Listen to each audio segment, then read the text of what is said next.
Je sais pas comment vous, supporters du Barça, vous voyez la saison du FC Barcelone, vous jugez les prestations de votre équipe, mais de mon côté, c'est sans doute une des équipes qui m'enchante le plus, mais qui me frustre aussi le plus cette saison. Salut tout le monde, c'est TMF, et vous n'avez pas pu manquer le carton absolu du FC Barcelone face à Newcastle, un carton qui n'a néanmoins pas caché une certaine fragilité défensive pour les Blaugrana, et c'est de ça dont j'ai envie de parler, de ce paradoxe barcelonais, d'une équipe qui apparaît comme incroyablement forte, pour pas dire absolument divine sur toutes les questions offensives, mais qui donne envie de s'arracher les cheveux sur les questions défensives, tant à la fois tactiquement, mais aussi par les prestations individuelles, tu finis parfois à avoir envie de péter ta télé.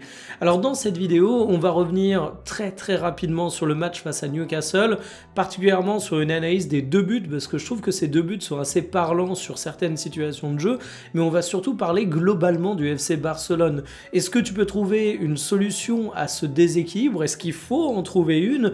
Est-ce que défensivement, tu es intrinsèquement trop faible, ne serait-ce que par rapport à tes individualités?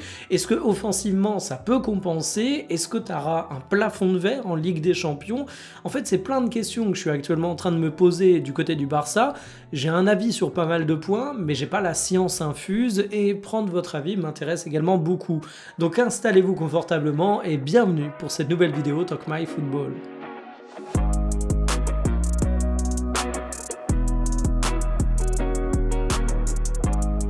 Le paradoxe du Barça, c'est de sortir un match où tu cartonnes Newcastle, qui est quand même pas une petite équipe, même si c'est évidemment pas le meilleur des clubs anglais, et où à la fin, tu te dis quand même que tu as un petit peu de frustration parce que tu as laissé des situations relativement frustrantes apparaître. Et en fait, ce score, il est même un petit peu en trompe-l'œil, parce que finalement, sur la première mi-temps, la rencontre est un peu plus équilibrée que ce que laisse penser le verdict final. Le match aller également a pas donné lieu à un écart de niveau absolument abyssal. Après tout, ça a fait un 1, mais il y a un moment où Newcastle a craqué et où la puissance offensive du Barça a été impossible à contenir. Mais avant de parler de la puissance offensive du Barça, où finalement on va enfoncer un peu de porte ouverte, parce que je pense que tout le monde est d'accord pour dire que le Barça a une des meilleures attaques d'Europe, j'aimerais revenir sur les deux buts.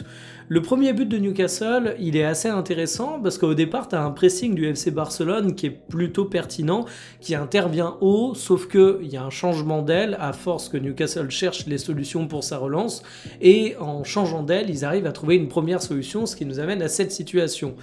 Donc à la base, tu as Newcastle qui est très pressé, mais là, au début de l'action, tu te retrouves vite à 5 contre 5, tu as un bon 1-2, un débordement qui suit, un centre de qualité devant toute la ligne défensive, et Elanga qui se retrouve tranquille derrière à avoir la finition qui lui tend les bras. Alors évidemment ici, tu paies en partie ton pressing relativement haut, tu paies en partie le fait que sur certaines perception des duels, des situations de la part de tes joueurs, tu laisses peut-être un peu trop de distance, tu manques peut-être un peu trop d'agressivité, à contrario, au départ peut-être que tu te jettes un petit peu trop aussi, et en fait j'ai vraiment l'impression que c'est symptomatique du Barça, à la fois sur ce qu'ils font pas forcément bien individuellement, mais également sur ce que collectivement la tactique d'Hansi Flick peut te coûter dans certaines situations. Il y a des points positifs, mais ici c'est le côté un peu plus négatif qui ressort. Et le deuxième but de Newcastle, il est relativement différent, parce que cette fois ça part pas de la surface de Newcastle, ça part carrément de ton camp, avec Lamine Yamal qui récupère le ballon, qui veut relancer rapidement et qui fait une talonnade. Si je dis pas de bêtises, elle est sûrement destinée à Pedri, je m'en souviens plus très bien.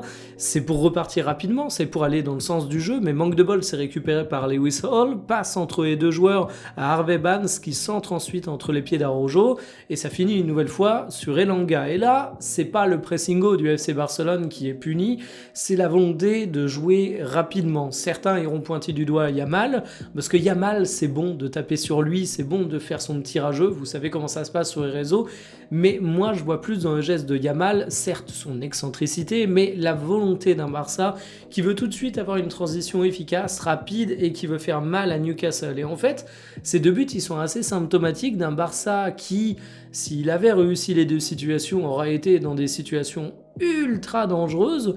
Le premier cas avec une récupération haute où tu aurais fait extrêmement mal à l'adversaire, le deuxième cas où tu aurais mené ta transition avec une rapidité éclair, mais où défensivement ça te coûte cher. Et si j'avais envie de vous parler de ces deux buts, qui sont finalement anecdotiques quand on regarde le résultat comptable final, c'est parce que pour moi ça résume tout le Barça, même tes qualités, parce que je le redis, si ces situations sont ratées, t'as 1000 fois où elles sont réussies et où ça amène justement les buts barcelonais.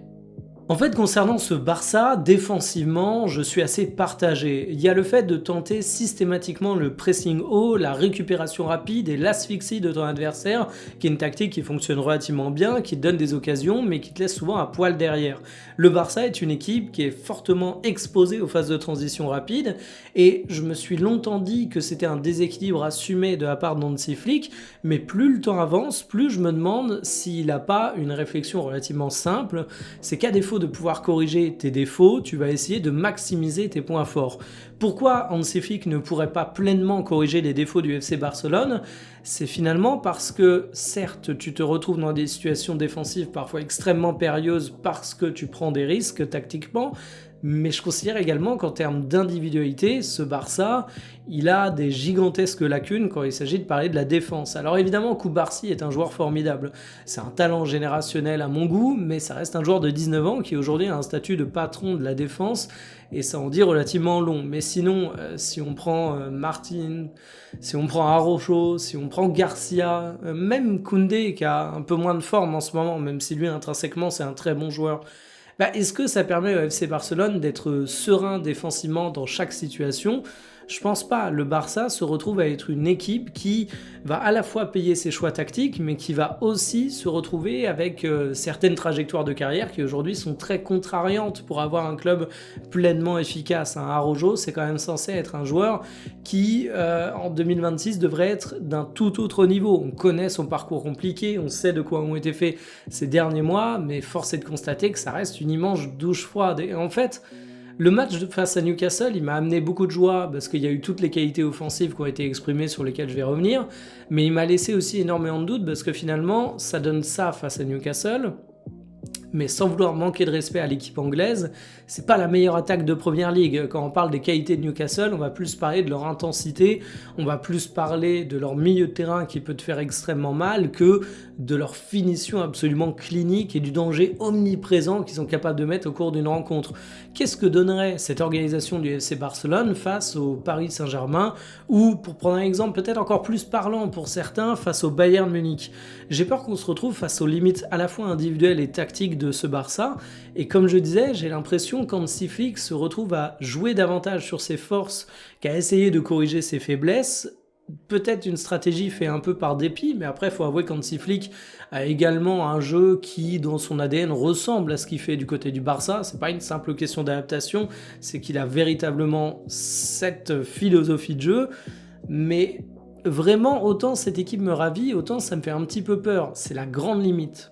Le Barça, par contre, ça a sans doute une des meilleures attaques d'Europe et ça l'a rappelé face à Newcastle, même si Newcastle a craqué en cours de rencontre, mais ça nous le rappelle aussi tout au long de la saison où finalement on voit qu'ils ont des buteurs relativement prolifiques et des actions qui se passent relativement bien.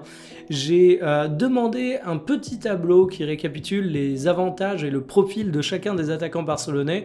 Alors je vous dis, c'est de la création par défaut, j'ai pas été tout bidouillé, mais ça nous donne une base de dialogue.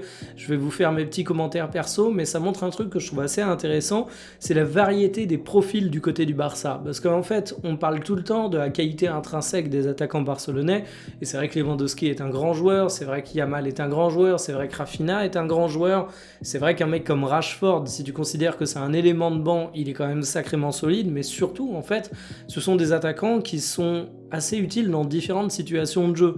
Lewandowski, il va souvent être décrit comme un renard des surfaces, comme un joueur qui est bon dos au but, comme limite un élément qui peut servir de pivot au cours des rencontres, ce qui n'est pas du tout capable de faire Lamine Yamal, qui de son côté a par contre d'autres qualités qui sont assez marquantes évidemment, son sens du dribble, sa créativité, et finalement ce côté feu follet absolument génial qui, avec son jeune âge, est capable d'avoir la folie de la jeunesse au cours des rencontres.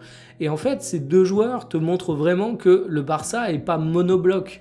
On peut ajouter Un Marcus Rashford que j'aime beaucoup pour sa capacité à mettre de l'impact athlétique, à vraiment être sur un registre différent des autres, à avoir également une très très bonne frappe lointaine. Et enfin Rafinha, tu as le côté un peu joueur qui a un très très gros volume de jeu, qui a aussi une certaine polyvalence. Donc en fait, non seulement l'équipe du Barça, c'est une équipe qui a une des meilleures attaques d'Europe, et tu peux ajouter à ça des milieux de terrain qui sont habitués à apporter du surnombre, qui font beaucoup de dépassements de fonction et qui du coup vont contribuer à créer du danger, mais en plus ça peut réagir à plusieurs types d'adversaires.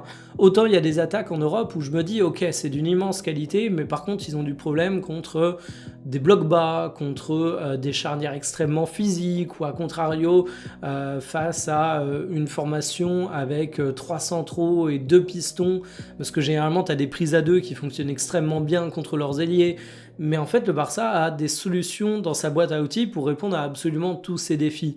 C'est vraiment une attaque de feu, mais en fait il y a une formule qui dit qu'on gagne les matchs avec une bonne attaque et qu'on gagne des compétitions, des trophées avec une bonne défense. C'est un peu ce qui me fait peur avec ce Barça. C'est que je vais jamais aller reprocher à Hansi Flick sa philosophie de jeu où il est pour du gros pressing, pour la transition rapide qui découle derrière ça, mais aussi pour cette capacité à tenir le ballon extrêmement haut au cours des rencontres, parce que c'est vraiment ce qui me fait kiffer devant les matchs du Barça. Mais j'arrive pas à situer le niveau réel de cette équipe. Alors, on l'a vu prendre très cher face à Atlético, puis mettre très cher à Atlético. Malgré tout, le Barça est sorti. Ce sera le prochain adversaire en Ligue des Champions. Et là aussi, j'ai toujours un peu de mal à situer la forme de l'Atlético et ce qu'ils peuvent donner durant les grandes rencontres. Donc, au moment où je parle un peu de mes favoris en Coupe d'Europe aujourd'hui, au moment où je place un petit peu les équipes en fonction de leurs forces, je suis complètement paumé avec le Barça. C'est ça que j'avais envie de vous dire. C'est qu'en fait, je vois que c'est une équipe qui peut dévaster tout le monde, mais j'ai l'impression que c'est une équipe qui peut se faire dévaster face à n'importe quel gros adversaire.